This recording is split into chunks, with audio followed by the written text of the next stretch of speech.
Yo, what is going on, you guys? AC Entertainment here, back with another video, and today we're going to be talking about the Elimination Chamber. Obviously happened a few days ago on Saturday, and just going to talk about it a little bit, give you, I guess, my opinion on Elimination Chamber and how I felt about it, and if you want to leave your opinion, about Elimination Chamber in the comments down below, please do. I do love to see how other fans felt about, you know, whatever wrestling, PLE, or, you know, opinions they have. I love engaging and seeing what everyone else thinks, but I feel like a lot of people online, which it could just be people trolling and trying to get, you know, views and everything else over on like X and stuff. But I felt like a lot of people hated on some of the matches, especially the men's chamber match, which we'll talk about later. But we're gonna go ahead and talk about the first match that happened at Elimination Chamber, which was the women's match. Obviously, Rhea Ripley was the winner of that, and she'll be going against Jade Cargill at WrestleMania. I did predict that it was going to either be... I had different predictions. Obviously, I kind of switched some of them up, potentially, over on X on the day of Elimination Chamber. But I did have a video about that, and I did say it would be between Tiffany Stratton, Ripley, and Raquel Rodriguez. Raquel looked dominant in that match, which I loved, and I was actually, in a way, even though I didn't really think she was going to win, which she obviously didn't, I was kind of rooting for her, and maybe they would have done the triple threat thing with her, Stephanie Vaquer, and Liv Morgan, obviously. I thought that would have been cool. Asuka, obviously, I didn't really think she had any chance of winning, really. Same with Alexa Bliss and Kiana James. Kiana James continues to impress me, so glad to see that the WWE is actually, you know, showcasing her a lot more, and glad that she's been improving a lot more. I mean, considering she came in that same, she came up to the main roster the same time as like Stratton, Breaker, and everything. Like, it was always them being talked about, and now Kiana James is showing why she got called up then, and she's just doing amazing. But Tiffany Stratton obviously didn't win, and there's people asking, oh, well, what's Stratton gonna do? I said before, I think she's gonna be getting a US title match potentially. I could see that happening at WrestleMania. The only thing that scares me is obviously Rhea and Io did lose those tag titles, and now Rhea's gonna be doing something with Jade Cargill at Mania. So I'm kind of wondering what they're going to do for Io, and that's what's kind of making me scared, because Io Sky definitely deserves a chance to be at WrestleMania. Obviously, like, Alexa Bliss and Charlotte Flair will probably be doing tag team stuff, I'm assuming. Could see the same for Raquel Rodriguez and Roxanne Perez, Asuka and Kairi Sane, and maybe even, I mean, Kiana James will just be there ringside for Julia, or maybe they'll do tag team stuff as well. I'm not sure. But I thought that the women's match was actually really good. I enjoyed it. I think Kiana, once again, like, Kiana and Raquel were my two MVPs. To be honest, I'd probably give it to Raquel a little bit more, just because she looked so dominant when she came out and everything, and when she did the stack pin with Asuka and Kiana James, thought that was really cool. I enjoyed that a lot, and I thought the women's match was pretty good. Like I said, Rhea versus Jade Cargill, I'm hoping that it turns out to be a great match at WrestleMania. Excited to see what they do with that. But let's talk about the second match, which was AJ Lee versus Becky Lynch, and AJ Lee did get the victory. I did not think they were going to put the title on AJ. To be completely honest, I thought Becky was going to win with shenanigans, and there were shenanigans, but AJ Lee ended up winning, so I do see them probably running this back at Mania for the IC Championship. To be honest with this match, it wasn't bad. I thought it was an alright match. I just wish I was more hyped up going into the match because I really wasn't. Like I said before, I never really enjoyed their promos and stuff together. I just wasn't feeling it.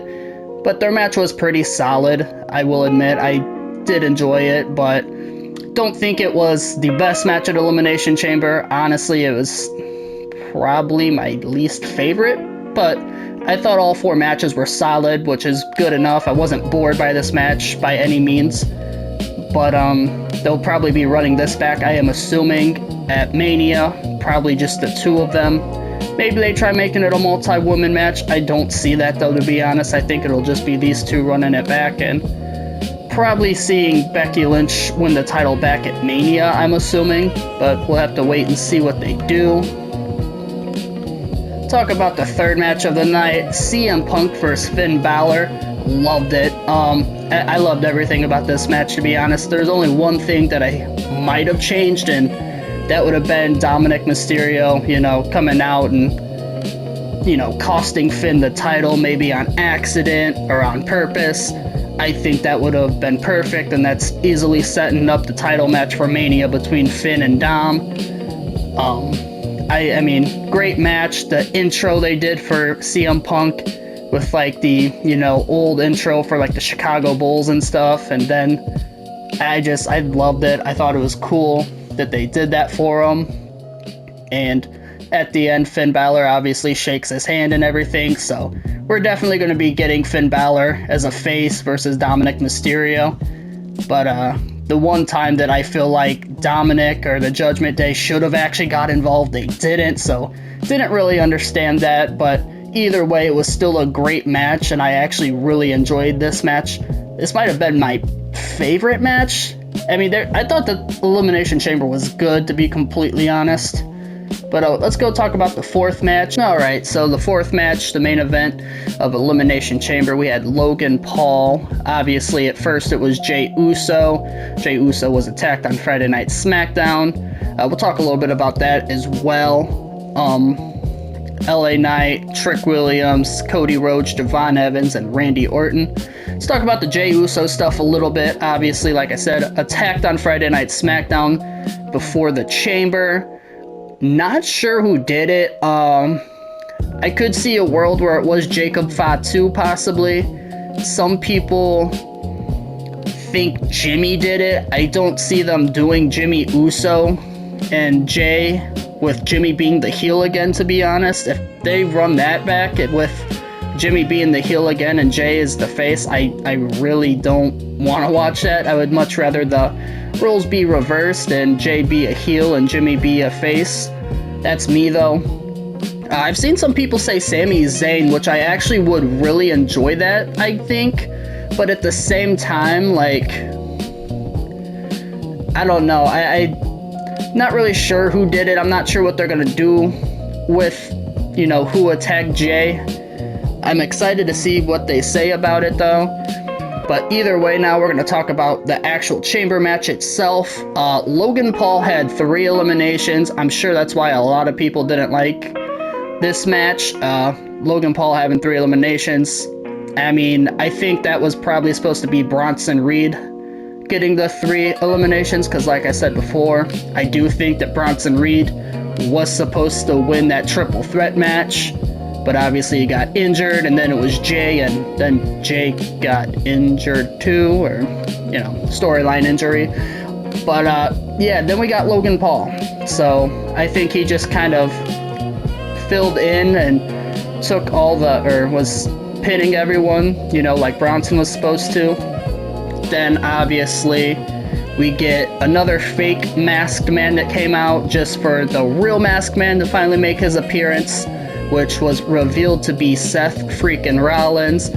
I was actually pretty hyped when Seth came out. I mean, I kind of expected that's who it was going to be. So I think we're getting Seth versus Logan or something like that at, Mania. Maybe they make it a tag team. Maybe it's Logan Paul and Austin Theory versus Seth, and I don't know. Maybe even LA Knight's tagging with Seth Rollins, but We can talk about LA Knight now. Obviously, he had a little bit of a botch, so people obviously on the internet go crazy and they're like, oh, just stop that move and everything else. Like, I'm pretty sure Finn Balor was on that same side of the ring, and I think he kind of like slipped on the same, rope, like he slipped on the middle rope as well. So, don't know if it was honestly on LA Knight. It is what it is. Botches happen. Like, I wish people on the internet would shut the hell up and just understand that botches do happen.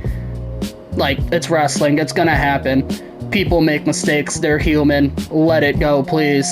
It's kind of annoying, to be honest.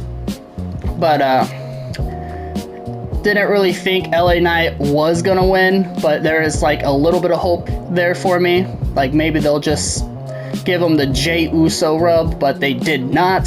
So, it's kind of unfortunate. Trick Williams, Trick and Javon we'll talk about just together, I guess.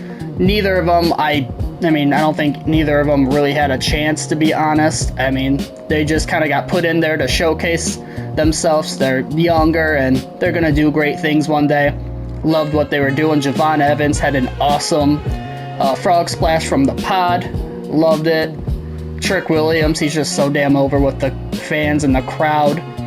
And then Cody and Randy, which were obviously the last two standing. Drew McIntyre came in. Obviously, he hit Cody, and then Randy hit Drew with an RKO. Just for Cody to hit Drew with the crossroads, and then Randy instantly hits Cody with the RKO for the 1-2-3. Randy Orton wins. I loved it. I'm not gonna lie, that the ending of that match was just so good to me. When Seth hit Logan with the curb stomp, he got eliminated, and then when Drew got involved, and everything from the Cody to Randy stuff, I enjoyed it. And then for some reason, they're doing Drew versus Cody for the title, I'm pretty sure they said, on SmackDown. So the only thing that kind of irritates me about that is if Drew isn't in the title match, now I'm kind of pissed off. Don't get me wrong, 110% I do want to see Cody versus Randy one-on-one at some point. But I do think that Drew deserves to be in the storyline and the title match. And I don't know if Jacob Fatu is going to get in there for a fatal four-way. I do think it's still going to be a triple threat somehow between Cody, Randy, and Drew. But I could see them possibly putting the title on Cody and then just making it Cody, Randy. Not sure what they're going to do. They have a bunch of ways they can go. But either way, overall, I thought Elimination was pretty solid. Wasn't awful. Obviously, it was not as good as last year's Elimination Chamber, but I really didn't expect it to be. I didn't go into this Elimination Chamber thinking, this is going to be as good as last year's, because, you had the heel turn with Cena. You had the Jade Cargill return, and she beat the hell out of Naomi. Last year's Elimination Chamber was just phenomenal. Like, it was a top 3 PLE for me last year, to be completely honest. It was just so damn good. And I didn't really expect it to be that great this year, but it was still pretty damn good, I'll be honest. And I did enjoy it. And let me know in the comments down below how you guys felt about Elimination Chamber this year. Do you think it was good, bad? It was alright? Do you think it was the perfect show even? Maybe you thought it was perfect. Obviously, I didn't think it was perfect, but I thought it was good. I was pretty impressed with it. But that is going to do it for this video. I hope you guys did enjoy, and as always, if you did, please remember to like, subscribe, and turn on that notification bell so you guys do know when I post videos. And we will see you in the next one, and AC Entertainment is out. Peace.